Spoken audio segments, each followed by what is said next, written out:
There is very simple piece of mathematics that quietly destroys many trading careers. But surprisingly, most traders never pay attention to it. It is the mathematics of drawdowns.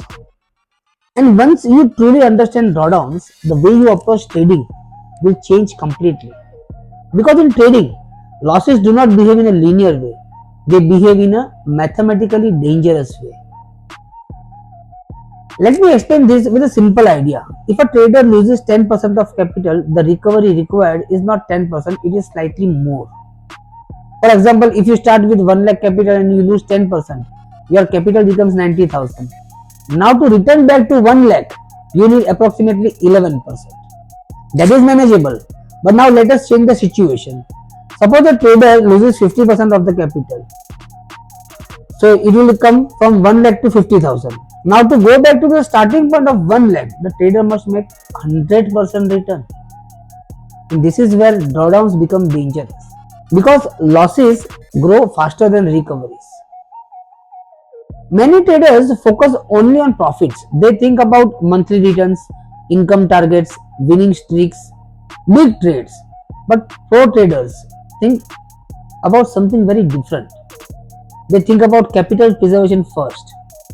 Because once the capital is severely damaged, recovery becomes mathematically difficult and sometimes psychologically impossible.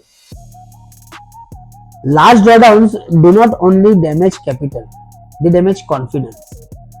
When a trader loses 30%, 40%, or 50% of their account, something else changes.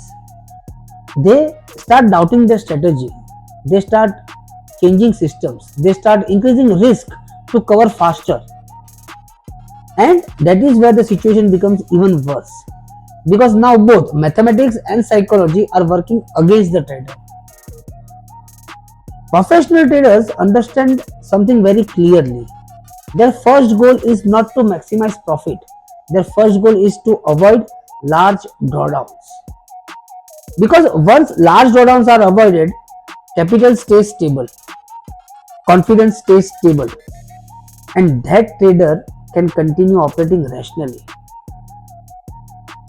Professionals often define maximum acceptable drawdowns. For example, some funds stop trading if drawdown reaches 15%. Some reduce exposure during volatile times. Some reduce position size after losing streaks. All of these actions are designed around one principle. Survival comes first. Return comes later. Markets are unpredictable. There will always be losing trades. There will always be periods when strategies stop working temporarily. Even the best traders experience losing streaks. So the real question is not will losses happen? The real question is how large will the losses be? If losses remain controlled, a trader survives. If losses become large, the trading journey usually ends. This is why professionals respect one important principle. Protect capital first. Because capital is not only money, capital is also future opportunity. Once capital disappears, the ability to participate in markets disappears as well. Trading success is not only about making money, it is also about not losing too much money. See, understanding drawdowns mathematics is one of the most important steps in becoming professional trader. Because when you start respecting drawdowns, you begin thinking less like a gambler and more like a professional risk manager.